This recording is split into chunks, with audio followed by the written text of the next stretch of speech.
नमस्कार प्रिय विद्यार्थियों, मैं doctor Gyanchand Bharti, associate professor in public administration MLB government college Bhilwara में लोक प्रशासन के इस टॉपिक और बिंदु पर चर्चा करने के लिए उपस्थित हूं। और चूंकि ये जो टॉपिक है वो न केवल लोक प्रशासन का है, अर्थशास्त्र का है, कॉमर्स का है और साथ ही जन सामान्य का है। जब भी बजट के संबंध में चर्चा होती है या बातचीत होती है तो प्रत्येक व्यक्ति जो है वो आशान्वित होता है, वो कुछ अपने विचार रखता है और साथ ही वो भयाक्रांत भी हो जाता है। क्यों? क्योंकि बजट चीज ही ऐसी है। बजट से हर आदमी के मन में कौतूहल पैदा होता है, विशेष रूप से जब सरकार अपना बजट रखने जाती है और प्रत्येक आम आदमी, चाहे वो राजनेता हो, सामाजिक कार्यकर्ता हो, सरकारी कर्मचारी हो, किसान हो, व्यापारी हो या मजदूर हो, प्रत्येक व्यक्ति अपने दृष्टिकोण से और अपने विचारों के अनुसार उस बजट पर चर्चा करना चाहता है, बातचीत करना चाहता है और साथ ही अपने व्यूज रखना चाहता है। उसकी कुछ अपनी उम्मीदें होती है सरकार से और साथ ही वो सरकार को बताना चाहता है कि मैं क्या चाहता हूं। बजट जो है वो देश की अर्थव्यवस्था, अर्थनीति, मौद्रिक नीति और साथ ही सामान्य जनजीवन को प्रभावित करती है। बजट के माध्यम से चीजें नियंत्रित की जाती हैं, चीजें संपादित की जाती है और साथ ही नई प्रकार की योजनाएं बनाने का अवसर मिलता है। पुरानी योजनाओं का मूल्यांकन होता है और साथ ही अर्थव्यवस्था की दिशा, रोजगार के अवसर और साथ ही विभिन्न प्रकार के विकास के जो पायदान है या विकास के जो मानक है उनका मूल्यांकन होता है। तो इस प्रकार से बजट जो है वो बहुत छोटा शब्द है, लेकिन उसका जो प्रभाव है वो बड़ा विशाल है, बहुत बड़ा है। इसलिए बजट की जो चर्चा है, सबसे पहले हम इसकी संकल्पना या कंसेप्ट के बारे में बातचीत करेंगे कि आखिर बजट किसे कहते हैं। सामान्य रूप से बजट का तात्पर्य आप और हम ये लेते हैं कि बजट जो है वो प्रत्येक व्यक्ति को कुछ सोचने के लिए मजबूर करता है। प्रत्येक व्यक्ति जब बजट की बात करता है, चाहे वो अपने स्वयं के बजट की बात करे, स्वयं के घर के बजट की बात करे या अपने परिवार के बजट की बात करे या अपने गांव, मोहल्ले या देश या राज्य के बजट की बात करे, तो हर जो क्षेत्र है उसमें उसके पैमाने अलग अलग होते हैं, उसके पायदान अलग अलग होते हैं।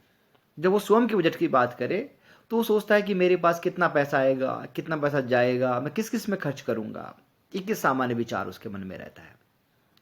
कई बार हम लोगों को जब ये बात कहते हुए सुनते हैं कि साहब बजट की प्रॉब्लम है, इट मीन्स कि उस व्यक्ति ने आने वाले खर्चे और होने वाली आय के बारे में सही ढंग से कहते कि निर्णय नहीं किया है या उसने वो अनुमान नहीं लगाया है जो आने वाले खर्चे थे या आने वाली अनुमान आय थी।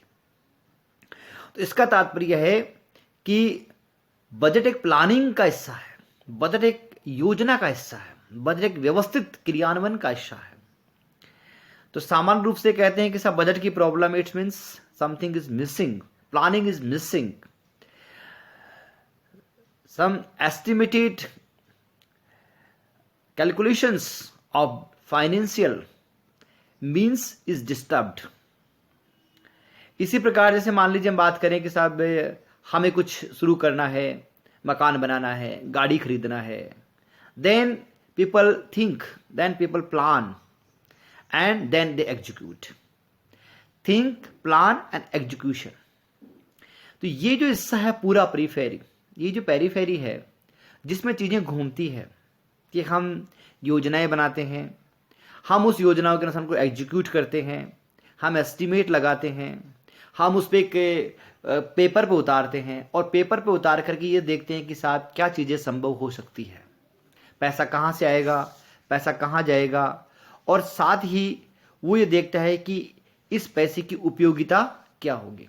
तो इस प्रकार से ये सब बजट की प्रोसेस है। तो जब हम बजट की बात करते हैं तो सामान्य रूप से हम विचार करते हैं, प्लान करते हैं, उसमें हम होने वाले आय का भी प्लान करते हैं, होने वाले खर्चे का भी प्लान करते हैं, और साथ में ये भी देखते हैं कि जिस चीज़ के लिए जितना पैसा खर्च किया गया क्या वो सही खर्च किया गया, या सही खर्च क्यों नहीं किया गया, इसमें क्या कमी रही। तो ये सारी की सारी जो प्रक्रियाएं हैं वो बजट का हिस्सा है। तो अगर हम बजट को एक बहुत छोटे शब्द में कहा जाए इस प्रकार से, तो बजट एक प्रेजेंटेशन है उसका कि जिस कार्य को आप करना चाहते हो, साथ ही उस प्रेजेंटेशन के अलावा उस बजट में एक प्लानिंग है। Presentation, planning. प्लानिंग का मतलब यह है कि आप क्या करना चाहते हैं। तो presentation, planning and then proposal. Proposal का मतलब है कि ये जो प्रोजेक्ट है, प्रपोजल कहा जाए, प्रोजेक्ट कहा जाए, उस प्रोजेक्ट या प्रपोजल में क्या क्या चीज़ें शामिल है, पैसा कहाँ से आ रहा है, कहाँ जा रहा है, किस पे खर्च हो रहा है, किस प्रकार से खर्च हो रहा है। तो उस प्रकार से पूरा एक प्रोजेक्ट होता है। तो प्रेजेंटेशन हुआ, प्लानिंग हुई, एंड देन प्रोजेक्ट, और देन उसमें है कि एग्जीक्यूशन, कि हाउ वी एग्जीक्यूट। तो बजट की जब बात की जाती है तो सामान्य रूप से बात आती है कि बजट एक प्लान है, एक प्रेजेंटेशन है, एक प्रोजेक्ट है, और एक एग्जीक्यूशन है। कि जो हम करना चाहते हैं, जो हम सोचते हैं, जिस प्रकार से हम करना चाहते हैं किसी भी कार्य के बारे में, तो एक सामान्य रूप से चीजें इसमें शामिल होती है। अगर हम बजट की बात करें कि साहब बजट शब्द आया कहां से, तो एक हिस्टोरिकल इवेंट इस प्रकार से ले सकते हैं कि बजट जो है वो फ्रांसीसी शब्द बोझते से इसका जन्म हुआ है, और इसका अर्थ है चमड़े का थैला।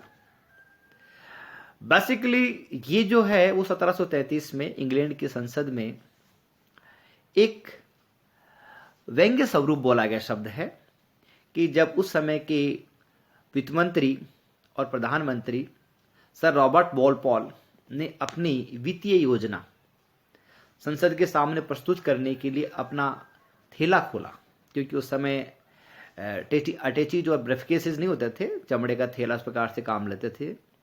तो उस चमड़े को थैले को खोला तो किसी उस समय के जो वो सांसद थे उन्होंने कहा कि सर रॉबर्ट वॉलपॉल ने अपना बूझते खोला है, मतलब बजट खोला है। एक तरह से बूझते खोला है क्या मतलब चमड़े का थैला खोला है। It means something will happen, something will happen the unexpected. इसलिए मैंने शुरुआत में कहा था कि बजट उत्सुकता पैदा करता है, लेकिन बजट भय भी पैदा करता है कि क्या होने वाला है, किस प्रकार से होने वाला है, क्या क्या किया जाने वाला है। तो बजट उत्सुकता और भय दोनों का स्वरूप था। तो उन्होंने इस प्रकार से खोला, इसको जो बोला जो शब्द वो व्यंग्य स्वरूप इसलिए बोला कि वो लोग उत्सुक थे, साथ में वो भयाक्रांत भी थे कि क्या होने वाला है, क्या चीजें आने वाली है, क्या योजनाएं आने वाली है हमारे सामने। तो इस प्रकार से ये बजट शब्द बोला गया, बोझते बोला गया, बोझ से धीरे धीरे अपभ्रंश होकर के बजट हो गया। और बजट जो है अब विश्व में सब जगह इसको कहते हैं कि बजट के रूप में बोला जाता है। बजट की अपनी कोई डेफिनेशन इस प्रकार से उस समय नहीं की गई कि इस प्रकार से अन्य सामाजिक शब्दों की या अन्य जो पारिभाषिक शब्दों की व्याख्या की गई, वैसे बजट की कोई परिभाषा नहीं की गई। इससे पहले भी बजट जो है वो हमारे जीवन का हिस्सा रहा है। जब व्यक्ति प्राकृतिक अवस्था में था या जंगली जीवन में था, उस समय भी वो सोचता था कि मुझे आज शिकार करना है, और उस शिकार करके मुझे कितने दिन चलेगा, मेरे बच्चे इसको कहते हैं कि इससे कहते हैं कि लाभान्वित हो पाएंगे नहीं हो पाएंगे, किस जानवर का शिकार करना है, कैसे शिकार करना है, और शिकार करने के बाद में उसका क्या उपयोग करना है। उसकी खाल के मैं वस्त्र बनाऊंगा, उसका जो मांस है उसको मैं खाने में उपयोग करूंगा, और अगर बड़ा मैं शिकार करता हूं तो लंबे समय तक मैं उसको रख पाऊंगा। और बड़ा अगर मैं शिकार कर लेता हूं तो उसकी खाल को कहते कि मैं पूरे परिवार के बिछोने के रूप में किया काम में ले सकता हूं। तो आप ये देखिए कि बजट जो है, जो प्रोसेस है आपका, वो जीवन के आपके शुरुआती, जिसको हम संस्कृति कहें, जिसको हम सभ्यता कहें, उसके साथ शुरू हो जाता है। इसके बाद में जैसे मान लीजिए कि कौटिल्य ने कोषागार के बारे में, आज के 2500 साल पहले कौटिल्य ने कोषागार के बारे में बहुत ये कहा गया कि साहब कोष की जो संरक्षा है वो सबसे महत्वपूर्ण है, और इसलिए उन्होंने कहा कि कोष के जो अधिकारी हैं उनका निर्वाचन, इनका चुनाव या उनका जो सिलेक्शन है या उनका जो नियुक्ति है वो बहुत ही परीक्षण के बाद होनी चाहिए। क्यों? क्योंकि वो कहते हैं कि राजकीय कोष का दुरुपयोग किया जाना बहुत आसान है। तो इस प्रकार से कौटिल्य ने बजट के बारे में न कह करके कोष के बारे में कहा, वित्त के बारे में कहा। और वित्त वास्तव में क्या है, एक तरह से बजट का हिस्सा है, या वित्त जो है, जो वित्तीय प्रशासन है उसका हिस्सा बजट है।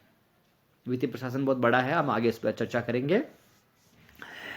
तो इस प्रकार से हमने देखा कि प्रारंभिक जीवन में, आज के 2500 साल पहले, और जितने भी जो अन्य राजवंश और जो राजा हुए, उन्होंने भी हमेशा कहते हैं कि वित्त या बजट के बारे में सावधान रहे।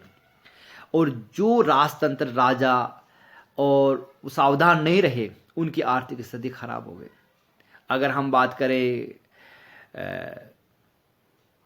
1700 और समथिंग की बात करें, 1744 से लेकर के 1764 की बात करें, या उसके बाद की बात करें, तो जो मुगल बादशाह थे, उन मुगल बादशाहों की स्थिति बहुत दयनीय हो गई। वित्तीय हालत इतनी खराब हो गई कि जो रंगीला थे, बादशाह रंगीला, जिनको मोहम्मद शाह रंगीला कहते थे, उनके पास में खाने तक के पैसे नहीं बचे, और राजकुमारी एक दिन भूख से व्याकुल होकर के राजमहल छोड़ करके बाहर सड़कों पे आ गए।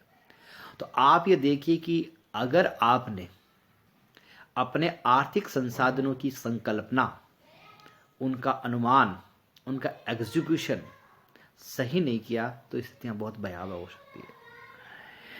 इसी प्रकार से हम बात ये कह सकते हैं कि ये जो बजट का जो कंसेप्ट है वो इंग्लैंड में, क्योंकि इंग्लैंड में लोकतंत्र रहा है, तो वहाँ लोकतंत्र भी फिर बाद में संवैधानिक लोकतंत्र में कन्वर्ट हो गया। लेकिन वहाँ हमेशा इस प्रकार की प्रक्रियाएं रही है कि प्रक्रियाओं ने जन्म लिया है। तो 1030 में जो वहाँ के तत्कालीन राजा थे, राजा विलियम्स, उन्होंने कहते हैं कि एक प्रचलन किया है कि एक डूम्सडे बुक, एक कयामत की पुस्तक का मतलब है कि जिससे लोग डरे भी और जिससे लोग उत्सुकता रखें, उसकी कल्पना की। और उसमें कहा कि हमारे जो भूमि संबंधी या जो हमारे जो पूंजी संबंधी जो दस्तावेज है वो एक जगह इकट्ठे करके रखे जाए, उनको प्रस्तुत किया जाए और उनका हमें लगना चाहिए। और हमारे प्राचीन समय में देखे जाए, वो राजतंत्र रहा हो, लोकतंत्र रहा हो, सभी ने अपने जो आय व्यय के विवरण है उसको कहते कि लिखा है। इसी प्रकार से मुगल बादशाह अकबर के समय में जब बात करते हैं तो वहाँ का जो राजा टोडरमल है, जो वहाँ उस समय उसके फाइनेंस मिनिस्टर हुआ करते थे, उन्होंने 10 साल प्रबंध किया। इसका मतलब है कि बजट का प्रबंध किया है कि 10 सालों तक किस प्रकार से जो आय है वो किसानों की जो उपज है उसके आधार पर निर्धारित की जाए। तो इस प्रकार से उन्होंने बजट प्लानिंग की एक तरह से कि किस प्रकार से राजा को धन मिलेगा, कहाँ से उसको पैसा मिलेगा। तो इस प्रकार से बजट जो शब्द है वो बहुत पुराना है, प्रक्रिया बहुत पुरानी है, बजट शब्द बहुत नया है। और चाहे वो राजतंत्र हो, लोकतंत्र हो, किसी भी प्रकार का तंत्र हो, शासन को चलाने के लिए बजट चाहिए। वित्त, बजट उसका रक्त है, उसका ब्लड है। अगर शरीर में रक्त बहता रहेगा मनुष्य जिंदा रहेगा, रक्त रुक जाएगा मनुष्य मर जाएगा। इसी प्रकार से प्रशासन में वित्त बहता रहता है, बजट बहता रहता है, प्रशासन सुचारू रूप से चलता रहता है। आप बजट रोक दीजिए, प्रशासन की संपूर्ण प्रक्रिया रुक जाएगी। चाहे कितना ही देशभक्त हो, कितना ही कर्मठ कार्यकर्ता हो, कितना ही अच्छा लोक सेवक हो, लेकिन वो बिना बजट के कार्य करने में समर्थ नहीं होता है।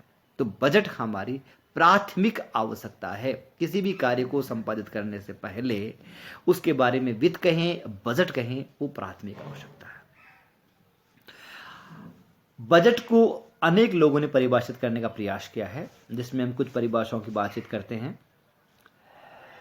बजट की बात अगर जैसे मान लीजिए जिस प्रकार से हम कहें तो भारत के संविधान में बजट शब्द का कहीं प्रयोग नहीं किया गया है। एक बहुत बड़ी बात है कि इतनी बड़ी प्रक्रिया और जिस पर शासन प्रशासन की संपूर्ण प्रक्रियाएं टिकी हुई है, उसके बारे में संविधान में वर्णन नहीं किया गया है। भारतीय संविधान के अनुच्छेद 112 में यह कहा गया है कि राष्ट्रपति प्रत्येक वित्तीय वर्ष के शुरू में संसद के समक्ष एक वार्षिक वित्तीय विवरण एनुअल फाइनेंशियल स्टेटमेंट रखवाएगा। कहने का तात्पर्य है कि राष्ट्रपति जो चूंकि राष्ट्रपति कार्यपालिका प्रमुख है और बजटीय जो प्रोसेस है या जो खर्च करने की जो प्रवृत्ति है, जो कार्य को संपादित करने का जो काम है, वो कार्यपालिका को दिया गया है। तो इस प्रकार से जो कार्यपालिका है उसके प्रमुख होने के नाते राष्ट्रपति जो है वो कार्यपालिका कहाँ से उसके पास पैसा आएगा, कहाँ जाएगा, किन कार्यों को संपादित करेगी, इसके लिए जो प्रावधान है वो इसमें प्रावधान किया गया है। और इस प्रावधान के तहत ही राष्ट्रपति को ये कहा गया है कि वो बजट के बारे में संसद में रखवाए, उसको पास करवाए और उसको फिर लागू करवाए। अब ये जो प्रक्रिया है कि राष्ट्रपति बजट रखवाएगा या वार्षिक वित्तीय विवरण संसद में रखवाएगा, ये लोकतांत्रिक प्रक्रिया है और इसका जन्म इंग्लैंड में हुआ। हमने भी कहा था कि राजा विलियम्स ने 1030 में डॉम से डू बुक रखवाने की बात कही थी। इसको क़यामत की पुस्तक कहते हैं। उसमें संपत्ति और उसके जो आर्थिक जो दस्तावेज है उसका संकलन हुआ करता था और ये संसद के समक्ष रखवा करके राजा लिजिटिमेसी प्राप्त करना चाहता था, एक उस पर जनता का आदेश प्राप्त करना चाहता था। अगर हम ये बात देखें तो वैदिक काल में भी इस प्रकार की प्रक्रिया हुआ करती थी कि राजा जो है, जो समय गोप या जन का जो नेता था, जिसको बाद में राजा कहा गया, वो भी अपनी प्रत्येक गतिविधि को जन के सामने, जनपद के सामने रखता था। और जनपद के सामने रखने से वो जो राजा है वो उस प्रकार की बात रखता था कि साहब मुझे इन चीज़ों की आवश्यकता है। हालांकि उस समय आर्थिक क्रियाकलाप बहुत कम थे, लेकिन वो जनता से सहमति प्राप्त करता था। तो वर्तमान अगर हम लोकतांत्रिक प्रक्रियाओं को देखें तो इसमें जो कार्यपालिका जिस बजट को खर्च करती है, जिसका अनुमान लगाती है और जिसकी चीज़ें करना चाहती है, वो वास्तव में कार्यपालिका कार्य है, लेकिन वो जनता की स्वीकृति के बिना संभव नहीं है। इसलिए बजट की जब चर्चा आती है, जब की बात आती है, तो साफ संसद के समक्ष रखा जाएगा और संसद उसको पारित करेगी, संसद उसको अनुमति देगी, तब कार्यपालिका खर्च करेगी। तो स्वाभाविक बात है कि लोकतंत्र में कहा जाए या अन्य तंत्र में कहा जाए, पैसा जनता का होता है और जनता के लिए खर्च किया जाना चाहिए। तंत्र उसका एक माध्यम मात्र है, चाहे वो राजतंत्र हो चाहे वो लोकतंत्र हो, एक माध्यम है जिसके माध्यम से जनता के पैसे को जनता के लिए खर्च किया जाता है। तो बजट स्वाभाविक रूप से जिस संकल्पना की बात कर रहे हैं वो जनता के लिए है, जनता का है। इसलिए स्वाभाविक रूप से जो जनता का सदन है, जो लोकतंत्र का सदन है, या संसद कहें या विधायिका कहें, उसकी अनुमति आवश्यक है। इसलिए हमारे भारतीय संविधान में ये बात रखी गई कि कार्यपालिका प्रमुख जब पैसा खर्च करना चाहे तो वो जनता के सदन के समक्ष जाए, विधायिका में जाए और विधायिका से अनुमति प्राप्त करे और तत्पश्चात उस पैसे को खर्च करे, उस धनराशि को खर्च करे जो उसके लिए स्वीकृत की गई है। तो ये स्वाभाविक रूप से बात आती है कि जिस बजट की हम बात कर रहे हैं वो जनता के लिए, जनता के द्वारा किया जाना चाहिए। तो इसलिए जनमत का या जनता के सदन की अनुमति आवश्यक है। इसलिए हमारे संविधान में प्रावधान किया गया है। हम बात कर रहे थे कि इसकी डेफिनेशन की, कि साहब डेफिनेशन क्या हो, तो संविधान में तो कोई डेफिनेशन दी नहीं गई। संविधान में सिर्फ इतना कहा गया कि वार्षिक वित्तीय विवरण, इसका मतलब है कि सरकार वर्ष भर में क्या खर्च करेगी, कहाँ से खर्च करेगी, पैसा कहाँ आएगा, किन योजनाओं पे खर्च करेगी, किन कार्यों पे खर्च करेगी, वो सब जो चर्चा है वो उसके लिए फाइनेंशियल स्टेटमेंट कहते हैं, उसको बजट कहते हैं। FW विलोप ये कहते हैं कि बजट, क्योंकि अब हम बात करते हैं मूल रूप से बजट जिस संकल्पना की बात कर रहे हैं वो सरकारी प्रक्रिया की बात कर रहे हैं, कार्यपालिका प्रक्रिया की बात करेंगे अब। कि बजट सरकार की आय का अनुमान मात्र है। ये नहीं है कि जैसे मान लीजिए सरकार कहती है साहब मुझे बजट चाहिए, मुझे पैसा चाहिए, तो वे कहते हैं कि केवल आय का अनुमान मात्र नहीं है, ये एक प्रतिवेदन है। सबसे पहले तो सरकार जो है उसमें जब बजट रखती है, जब हम और चर्चा करेंगे, तो पहले वो एक प्रतिवेदन रखती है। प्रतिवेदन में रखती है कि साहब सरकार जो है उसने पिछले वर्ष ये खर्च किया, यहाँ से पैसा आया था, यहाँ गया था। इसका मतलब है कि वो इस बात को शो करना चाहती है कि मैंने आपने जो पिछली बार पैसा दिया था उसको पूरे रूप से ढंग से खर्च किया है। तो समथिंग इज डन, या वो एक स्टेटमेंट है, तो एक प्रतिवेदन है, प्रेजेंटेशन रखती है। उसमें पिछले वर्ष के वित्तीय प्रावधानों के बारे में चर्चा की जाती है। फिर एक अनुमान है। अनुमान ये है कि साहब हम इस बार ये काम करेंगे, और अनुमान होने के साथ में वो एक प्रस्ताव रखती है कि साहब ये काम करेंगे तो इतना इतना पैसा इसमें चाहिए, और वो यहाँ से आएगा। तो अगर हम बजट की बात करें तो बजट एक प्रेजेंटेशन है, प्रतिवेदन है, अनुमान है और एक प्रस्ताव है। ये तीनों है और इसे होना भी चाहिए। या विलोबी कहते हैं कि ये एक ऐसा लेखा पत्र है, एक ऐसा आपका अकाउंट स्टेटमेंट है जिसके माध्यम से कार्यपालिका व्यवस्थापिका के सम्मुख आती है और विस्तार से अतीत, पिछली वर्ष क्या हुआ था, वर्तमान इस बार क्या होगा, और भविष्य कि हम किस प्रकार से क्या करेंगे। तो अतीत, वर्तमान और भविष्य तीनों का जो तीनों स्थितियां हैं उसका प्रतिवेदन प्रस्तुत करते हैं, उसका पूरा वो ड्राफ्ट संसद के सामने रखती है। तो इस प्रकार से विलोबी ने इस कार्यपालिका प्रक्रिया को पूरी तरह से समझाने का प्रयास किया है। उन्होंने कहा कि बजट एक प्रतिवेदन है, अनुमान है, प्रस्ताव है, और ये तीनों हैं, और साथ ही इसमें अतीत, वर्तमान और भविष्य, इन तीनों के बारे में एक प्रतिवेदन, इन तीनों स्थितियों के बारे में प्रतिवेदन रखा जाता है, जिसे संसद स्वीकृत करती है, उसको बजट कहते हैं। आगे जो परिभाषा है वो रेने स्टॉर्म देते हैं। रेने स्टॉर्म ये कहते हैं कि बजट एक ऐसा परिपत्र है जिसमें सार्वजनिक राजस्व और व्यय। अब बात आती है कि सब बजट में होता क्या है। वास्तव में ये होता है बजट में कि कहां से फंड आएगा और कहां जाएगा। मूल बात ये है। बजट आप चाहे कितने बना ले, बजट के बारे में आप चाहे कितनी संकल्पनाएं कर ले, बजट की दो मुख्य क्रियाएं। मुख्य क्रिया एक कि कहां से राजस्व आएगा, मुख्य क्रिया दो कि कहां राजस्व जाएगा या खर्च होगा। तो इस प्रकार से आय या राजस्व, जिसको हम कहते हैं राजस्व आय, या अन्य जो आय है जिसको हम बजट आय भी कह सकते हैं, बाद में मौद्रिक आय भी कहेंगे, बजट आय भी कहेंगे, और विभिन्न इसकी जो है शब्दावली का उपयोग करते हैं। लेकिन मुख्य रूप से यह है कि सार्वजनिक राजस्व, आपके पास पैसा कहाँ आएगा, और व्यय कहाँ पैसा जाएगा। ये दो मूल प्रक्रियाएं हैं जिसके बारे में रेने स्टॉर्म ने कहा है, और बजट की यही दो मूल प्रक्रियाएं। जे के द्वारा दी गई परिभाषा के अनुसार जे जो हैं वो ये कहते हैं कि बजट संपूर्ण सरकारी प्राप्ति और अनुमानों की स्थूल रूपरेखा है। ये कहते हैं कि अब थोड़ा सा इसको और उन्होंने विस्तृत किया है और थोड़ा सा इसको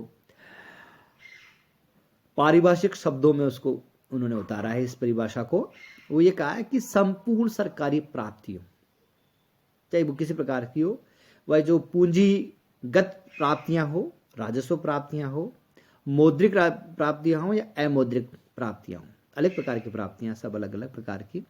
तो संपूर्ण जो प्राप्तियां हैं, किसी प्रकार की प्राप्तियां, उनको, और वे जो अनुमान है उसकी स्थूल रूपरेखा है, मतलब एक मोटा मोटी अनुमान है जिसमें कुछ प्राप्तियों को संग्रहित करने और कुछ को व्यय करने का आदेश भी होता है। अब मूल बात यह है कि हम बजट प्रस्तुत क्यों करते हैं।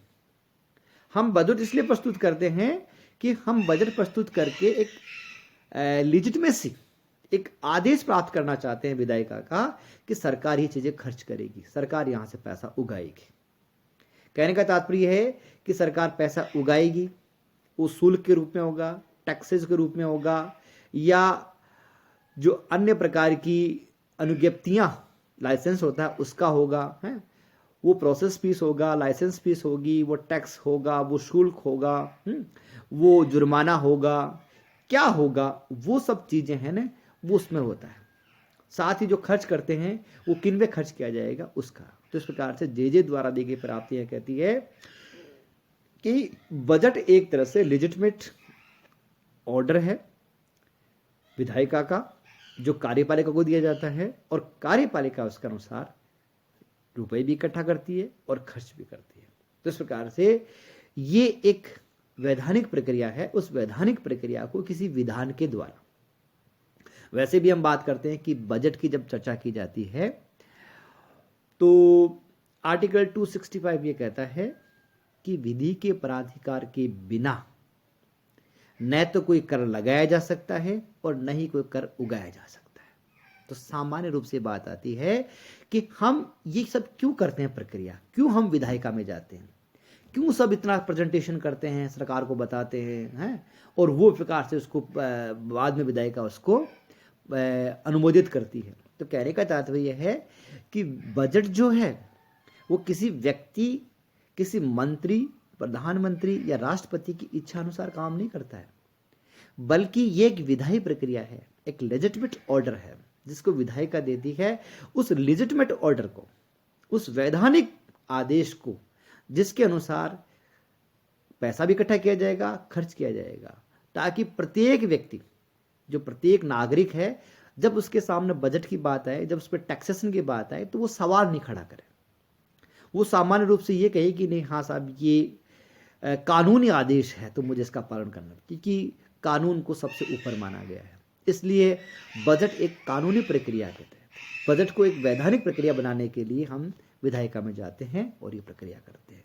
तो जे के द्वारा जो दी गई परिभाषा है, उन्होंने कहा है कि ये एक वैधानिक आदेश प्राप्त करने की प्रक्रिया है। तो इस प्रकार से हम बजट के बारे में बात करेंगे। तो बजट के बारे में सामान्य हमने बात की, तो हम ये कह सकते हैं कि बजट जो है वो प्रतिवेदन है, अनुमान है, प्रस्ताव है, और साथ में ये कार्यपालिका को विधायिका के द्वारा दिया गया आदेश है जिसके अनुसार वो खर्च करती है, पैसा उगाती है। तो इस प्रकार से बजट के बारे में एक सामान्य परिभाषा हम इस प्रकार से कर सकते हैं। अब बात आती है कि साहब बजट की, जिस हम बजट की बात कर रहे हैं उस बजट के क्या सिद्धांत होंगे, क्या प्रिंसिपल्स होंगे, या किन सिद्धांतों को लेकर बजट की कल्पना, संकल्पना को समझा जा सकता है। पहली बात यह है कि बजट में नियमितता होती है। ये it should be periodic, it should be for a fix time period. ऐसा नहीं है कि आज बजट बना दिया और कहते कि कल खर्च कर दिया और परसों वापस फिर बजट बना दिया, नहीं। बजट में एक समय अवधि निश्चित रहती है या उसकी कंटिन्यूटी निश्चित रहती है, क्योंकि बिना कंटिन्यूटी के और बिना उसके बनाया गया बजट हमेशा उलझन पैदा करता है। आप साल के बीच में कोई चीज़ करोगे या किसी योजना के बीच में आप कुछ करोगे, साहब हम बजट बना लें, बढ़ा दें, तो वो क्या योजना पूरी तरह से साकार नहीं हो सकती। तो बजट के लिए पहली बात ये है कि हम एक पीरियोडिक रखते हैं इसको। तो भारत में जैसे बजट है वो 1 अप्रैल से शुरू होकर के 31 मार्च तक, इसको वित्तीय वर्ष कहते हैं। इस वित्तीय वर्ष के लिए प्रावधान तय किए जाते हैं, अनुमान लगाए जाते हैं, खर्चे की अनुमति दी जाती है और खर्च किया जाता है। अगर उस निश्चित समय अवधि में वो काम नहीं तो उसको लैप्स, बजटीय जो अनुमान है, जो अनुज्ञप्तियां जो दी गई है, जो लाइसेंस दिया गया, वो खत्म हो जाता है। जो मांग पत्र है उसके अनुसार आपने खर्च नहीं किया, बजट की अनुमानों को खर्च नहीं किया, तो 31 मार्च के बाद में वो समाप्त माने जाते हैं। अगले वित्तीय वर्ष में बात की जाती है। और सरकार जो है प्रत्येक वर्ष जब तक कोई व्यवधान नहीं आ जाए, चाहे चुनाव, जैसे मान लीजिए बीच में मध्यावधि चुनाव हुए या सरकार अलग प्रकार से उस नहीं लाई पाई या कोई महामारी आ गई, कोई विपदा आ गई, तो वो इस प्रकार से अंतरिम बजट पेश करती है, लेखानुदान पेश करती है या आंतरिक बजट पेश करती है, मध्यावधि बजट पेश करती है। तो अनेक प्रकार के शब्द काम में ले जाते हैं, वो एक अलग मुद्दा है। इसके अलावा बजट हमेशा एक नियमित प्रक्रिया है। वो एक निश्चित समयावधि के समाप्त होनी चाहिए और निश्चित समयावधि पर शुरू होनी चाहिए, और वो हर प्रत्येक समयावधि जो निश्चित समयावधि है उसके लिए रेगुलर रूप से की जाने वाली प्रक्रिया है। तो बजट में नियमितता होती है। दूसरा सिद्धांत है कि बजट में स्पष्टता होती है। अस्पष्ट बजट हमेशा व्यवधान पैदा करता है, उलझन पैदा करता है, और हम उस वित्तीय जो हमारी जो संकल्पनाएं हम उसको कभी प्राप्त नहीं कर सकते, और नहीं हम उनको कभी का कारगर रूप से संभव बना सकते हैं। स्पष्टता होनी चाहिए कि किसके लिए पैसा उगाया जाना है और किसके लिए खर्च किया जाना, एक निश्चित होना चाहिए, और कितना पैसा आएगा और कितना पैसा जाएगा ये भी स्पष्ट होता है। तो बजटीय जो अनुमान, जो प्रस्ताव है वो स्पष्ट होने चाहिए। अस्पष्ट हो गए, जैसे मान लीजिए कि पैसा आ भी सकता है, पैसा जा भी सकता है, खर्च कर भी सकता है, तो न तो पैसा आप ढंग से जो है कार्यपालिका उगा पाएगी, नहीं खर्च कर पाएगी। तो बजट में जब चर्चा की जाती है तो उसमें स्पष्टता होनी चाहिए कि आपके जो अनुमान है वो स्पष्ट होने चाहिए, आपके प्रस्ताव है वो स्पष्ट होना चाहिए, पैसा कहाँ आएगा, कहाँ जाएगा, इस बारे में स्पष्ट रूप से होना चाहिए। तीसरा है एकता और व्यापकता। एकता का तात्पर्य है कि हम सभी अनुमानों को एक जगह इकट्ठा कर सकें।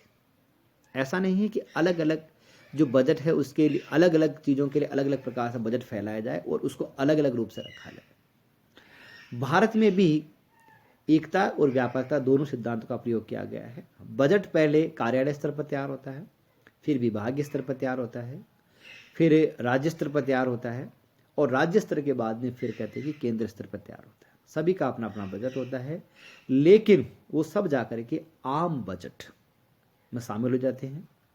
1921 में रेलवे को बजट को भारत से अलग कर दिया गया था।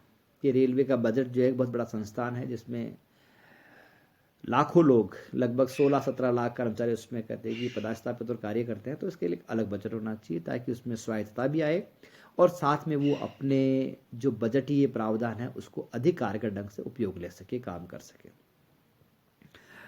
2016 उसमें आकर के इसको खत्म कर दिया गया। अब जो है रेल बजट जो है वो अलग से प्रस्तावित नहीं होता, बल्कि आम बजट, पहले भी आम बजट ऐसा था, लेकिन वो अलग से उसको प्रस्तुत करके कहना चाहते थे कि साहब ये बहुत बड़ा अमाउंट है, इसके लिए अलग से भी चर्चा की जानी चाहिए। वो होता था आम बजट का हिस्सा है, अब उसको समाप्त करके सभी आम बजट में शामिल कर दिया गया। इसी प्रकार से जैसे रक्षा बजट है, एक बहुत बड़ा अमाउंट होता है, तो उसकी अलग से चर्चा की जाती है, अलग से उसका मांग पत्र होता है, लेकिन वो आम बजट का हिस्सा होता है। चर्चा उस पर अधिक होती है, रेलवे पर अधिक होती है। जो बड़े बड़े हिस्से हैं, चाहे वो खेती का बजट हो, रेलवे का बजट हो, रक्षा बजट हो, औद्योगिक जो विकेंद्रीकरण का बजट हो, या औद्योगिक विनिवेशन की बात आती है, तो ये अलग अलग चर्चाएं होती है, बहुत गंभीर चर्चाएं होती है, लेकिन ये सब आम बजट का हिस्सा है। तो इसका मतलब है कि सभी प्रकार की जो बजट है उनको मिलाकर के एक आम बजट बनाया जाना चाहिए, उस पर एक अलग अलग भी चर्चा की जानी चाहिए, और साथ में सबको मिलाकर के सामूहिक रूप से उस पर कहते हैं चर्चा की जानी चाहिए। फिर है संतुलन। संतुलन का तात्पर्य है कि बजट में संतुलन होना चाहिए, आपके आय और व्यय ज्यादा अंतर नहीं होना चाहिए। अगर आपकी आय कम है और व्यय अधिक है, उसको घाटे का बजट कहते हैं। प्राय जो सरकारें हैं वो घाटे का बजट प्रस्तुत करती है, विकासशील देशों में परंपरा है। इसका तात्पर्य है कि सरकार ये कहना चाहती है कि हम विकास के जो कार्य हैं, जो मेरी योजनाएं हैं, उस पर अधिक खर्च करते हैं, हमारे पास पैसा कम आता है। हम लोगों का डेवलपमेंट करना चाहते हैं, इसलिए हमारे पास पैसा कम है और खर्च ज़्यादा है, इसलिए घाटे का बजट प्रस्तुत किया जाता है।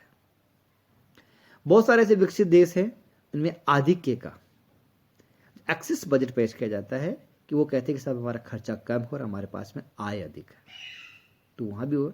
लेकिन कुल मिलाकर तात्पर्य है कि घाटा इतना बड़ा नहीं हो कि सरकार उसकी पूर्ति नहीं कर सके, और आधिक्य या एक्सेस आपके पास इतना धन नहीं हो कि सरकार खर्च नहीं कर सके। तो दोनों के बीच में संतुलन होना चाहिए। अगर आधिक्य अधिक है तो आप टैक्सेस कम कर दीजिए, अगर आपके पास में घाटा अधिक है तो आप योजनाओं को पुनर्निर्माण करें, उनको पुनः प्लानिंग करें, या फिर आपको कहते हैं कि टैक्सेस बढ़ाने चाहिए। जब टैक्सेस बढ़ाएंगे तो जन आक्रोश भी बढ़ जाता है, तो इसलिए स्वाभाविक रूप से देखा जाता है कि हम योजनाओं को पुनर्संरचित करते हैं, पुनः उनका निर्माण करते हैं, रीप्लानिंग करते हैं और फिर एग्जीक्यूट करते हैं, ताकि उसमें संतुलन बना रहे। तो आय और व्यय में इतना फर्क नहीं होना चाहिए कि सरकार उसको मीट आउट नहीं कर सके, इसलिए संतुलन इसी को कहते हैं। फिर है लोचशीलता, फ्लेक्सिबिलिटी होनी चाहिए। बजट शुड बी फ्लेक्सिबल, कि ऐसा नहीं है कि आपने एक बार तय कर दिया कि साहब ये जो इतना खर्च होगा उतना होगा ही, आपके पास पैसा नहीं आ रहा तो फिर भी कि साहब इतना तो खर्च हम करेंगे ही, या आप ये सोच ले कि साहब हमको कुछ मात्रा में पैसा खर्च नहीं हुआ तो आप कह दें कि साहब इतना तो पैसा हम उगाएंगे ही। ऐसा नहीं होना चाहिए, फ्लैक्सिबल होना चाहिए। बहुत अधिक मात्रा में तो नहीं, ऐसा नहीं कि पूरी तरह से आपके जो अनुमान बदल जाएं, लेकिन जितना परिस्थितियां बदलती है उस परिस्थितियों के अनुसार आप जो है उन अनुमानों में परिवर्तन कर सके। कोई बहुत बड़ी विपदा आ गई तो ऐसी स्थिति में आप खर्च कम कर सकते हैं, और अगर आपके पास में राजस्व की मात्रा अच्छी है तो आप टैक्सेस में कम कर सकते हैं। तो इस प्रकार से लोचशीलता होनी चाहिए।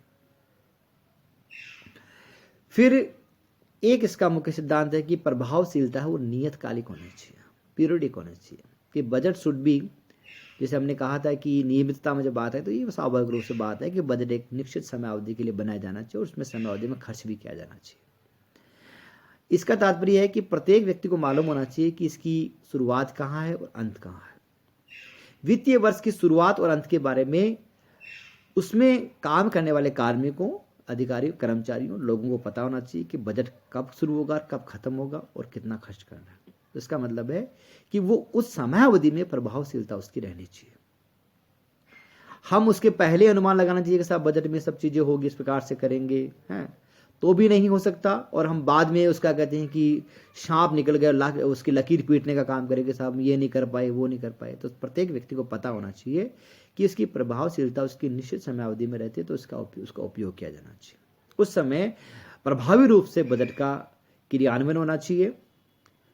अगर आपको राजस्व प्राप्त करे तो उसको उगाही होनी चाहिए। अगर आपको राजस्व व्यय करना है तो उसके लिए आपको खर्च की अनुमतियां लेकर के उसको निर्धारित प्रक्रिया में खर्च भी करना चाहिए। फिर साथ में है सत्यता एवं शुद्धता। अक्सर क्या होता है कि जो फ्रॉड जिसको हम कहते हैं, दिवालिया जिसको हम कहते हैं, बैंकक्रप्ट जिसको हम कहते हैं, ये सत्यता और शुद्धता नहीं होने की वजह से होता है। बड़े बड़े घोटाले होते हैं, बड़े बड़े स्कैम्स होते हैं। फाइनेंशियल स्कैम और घोटाले होना बहुत आम बात है। कौटिल्य ने भी ये कहा है कि जो कोष के अधिकारी हैं उन पर तीखी नजर रखनी चाहिए। वो उस मछली के समान है जो जल में रहती है, कोष के जल में रहती है, और जल में रहने वाली मछली कब दो बूंद पानी की पीने को पता थोड़ी चलता है। इसी प्रकार से कोष के अधिकारियों के द्वारा या राजस्व में जो अधिकारी कर्मचारी लगे हैं वो कब सरकारी धन का दुरुपयोग कर ले हमको पता भी नहीं चलता है। तो ये जो है कि बजट जो है आपके जो प्रावधान हो, प्रतिवेदन हो, प्रस्ताव हो, प्लानिंग हो, प्रोजेक्ट हो, जो भी है उसमें शुद्धता और सत्यता होनी चाहिए। कितना पैसा राजस्व में आएगा, यहाँ से आएगा, ये बात की स्पष्टता होनी चाहिए। हम अनुमान लगा ले कि साहब कहते हैं कि आप कार्य से हमको 1000 करोड़ का मुनाफा होगा और मालूम चला कि साहब 500 ही उगता वहाँ, तो हम 1000 का अनुमान लगा देते हैं। हम ये बढ़ा देते हैं कि नहीं साहब इस बार हम कहते हैं कि लोगों को दबाएंगे और धमकाएंगे और 1000 इकट्ठा कर लेंगे। तो आप इस प्रकार से नहीं कर सकते। इसी प्रकार से आप लगा ले कि साहब खेती इस बार बहुत अच्छी बरसात हुई है तो उसमें बहुत अधिक गति की आमदनी होने की उम्मीद है। नहीं, जो ट्रेंड चलता आया है उस ट्रेंड की आप परीक्षण करें और परीक्षण करने के बाद में अनुमान बनाएं कि साहब ये चीज़ें संभव है, प्रैक्टिकली ये चीज़ें संभव है, इतना अनुमान संभव है, इतने लाभ इतना राजस्व संभव है, इतना खर्च संभव है। हम कहते कि साहब कहते कि हम हमारी सड़कों को विश्व स्तरीय बनाएंगे और साहब कहते हैं कि 50,000 करोड़ रुपये खर्च करना चाहते हैं। अब आपके पास 50,000 करोड़ खर्च करने की न तो आपके पास में तंत्र है, नहीं बनाने वाले इतने जो कहते कि आपके पास में ठेकेदार हैं, नहीं आपके पास में इस प्रकार का तंत्र है कि आप खर्च कर सके, और नहीं आपके पास में इतनी आय हो रही है। तो इस प्रकार से आप इस प्रकार के अनर्गल या इस प्रकार के विरोधाभासी कहा जाए या स्वप्न लोक में जो प्लेटोनिक जो वर्ड है उसके हिसाब से आप अनुमान नहीं लगा सकते। आपको अनुमान लगाने के लिए जो अनुमान चलते आए हैं उनकी जांच परख करके वास्तविक रूप में होने वालों की चर्चा करके लगा सकते हैं। शुद्धता होनी चाहिए, सत्यता होनी चाहिए, हवाई फायरिंग इसमें नहीं की जा सकती। फिर है संपूर्णता। संपूर्णता का तात्पर्य है कि आपके अनुमान और वे दोनों आपके जो है वो सटीक होने चाहिए, संपूर्ण होने चाहिए। और एक अन्य जो है वो नगद आधार। बजट जो है वो राजस्व प्राप्तियों पे चलता है। जो परिसंपत्तियां हैं या जो ब्याज है उन पे कहते बजट कभी नहीं चलता है कि साहब हमने हमारे पास इतने एसेस्ट हैं, हमारे पास इतनी खेती है, इतनी ज़मीन है, इतने हमारे पास कहते कारखाने हैं, इनको बेच करके हम कभी भी पैसा निकाल सकते हैं। ऐसा पैसा नहीं निकल सकता। सरकार के पास में अनेकों अनेक संसाधन हो सकते हैं। अगर वो संपत्तियों के रूप में हैं, अगर वो परिसंपत्तियों के रूप में है, तो जरूरी नहीं है कि वो सरकार के तात्कालिक परिस्थितियों में काम कर सके। तो ऐसी परिस्थितियों में स्वाभाविक रूप से सामने आता है कि जो सरकार है उसको नगद आधार पर बजट का निर्माण करना चाहिए कि हमको वास्तव में क्या आएगा, हमारे पास में क्या जाएगा, कहाँ खर्च करेंगे। ऐसा नहीं है कि जैसे मान लीजिए कि हम लोगों को बॉन्ड दे दें, साहब की आपके साथ बॉन्ड दे दिया, बाद में खर्च कर लेना, ऐसे नहीं किया जा सकता। बजट ये प्रावधान होते हैं तो उसमें प्राय अधिकांश जो हिस्सा होता है वो नगद आधार का होता है। नगद आधार बजट को संपूर्णता भी देता है, सत्यता और शुद्धता भी देता है। सत्यता, शुद्धता और संपूर्णता इन दोनों के लिए नगद आधार होना स्वाभाविक है। फिर है लेखा विधि का पालन। अकाउंट्स का पालन सबको करना पड़ता है, अकाउंट्स को सबका ध्यान रखना पड़ता है। अकाउंट के अपने नियम हैं, कानून हैं, प्रक्रियाएं हैं, उनका पालन करना पड़ता है। तो स्वाभाविक रूप से बजट में ये बात जब आती है तो ये बात रखी जाती है कि आप मन माफिक, मन चाहे रूप से न खर्च कर सकते हैं, न ही उगा सकते। विधि के प्राधिकार के बिना न को टैक्स लगाया जा सकता है और न ही उगाया जा सकता है। और विधिक प्रक्रियाओं को पालन किए बिना आप उनका कहते खर्च भी नहीं कर सकते। तो इन सब चीज़ें हैं कि विधि का, चाहे वो लेखा विधि में इसलिए कह रहे हैं कि अकाउंट्स के मामला है, तो विधि का पालन यहाँ पर आवश्यक है। फिर है कि प्रचार प्रसार होना चाहिए। बजट के बारे में प्रत्येक व्यक्ति अपनी राय रखे, अपनी चर्चा रखे, अपने विचार रखे और साथ में इसके प्रभावित होने वाले कारकों के पर अपनी तीक्ष्ण नज़र रखे और उसके अनुसार वो अपना अनुमान बनाए, बजट बनाए, अपना प्रक्रियाएं अपनाए। वो सब चीज़ें होनी चाहिए। प्रचार प्रसार होना चाहिए बजट का। जितना अधिक प्रचार प्रसार होगा, लोग जितने बजट से शिक्षित होंगे, उतने ही कहते हैं कि हमारी जो अर्थव्यवस्था है वो अच्छी हो सकती है। साथ में गोपनीयता की बात आती है। गोपनीयता का मतलब है कि बजट जब तक संसद में नहीं रखा जाए उससे पहले लीक आउट नहीं होना चाहिए। ये बहुत महत्वपूर्ण बात आती है कि जो वित्त विभाग है, जो फाइनेंस मिनिस्ट्री है, वो उसको तय कर लेता है, तैयार कर लेता है, लेकिन वो बजट संसद में रखने से पहले लीक नहीं करता है। उसको गोपनीयता बनाए रखनी चाहिए। इससे क्या होता है कि बजट के कुछ प्रावधान जो होते हैं वो उसके सदन पटल पर रखते ही शुरू हो जाते हैं।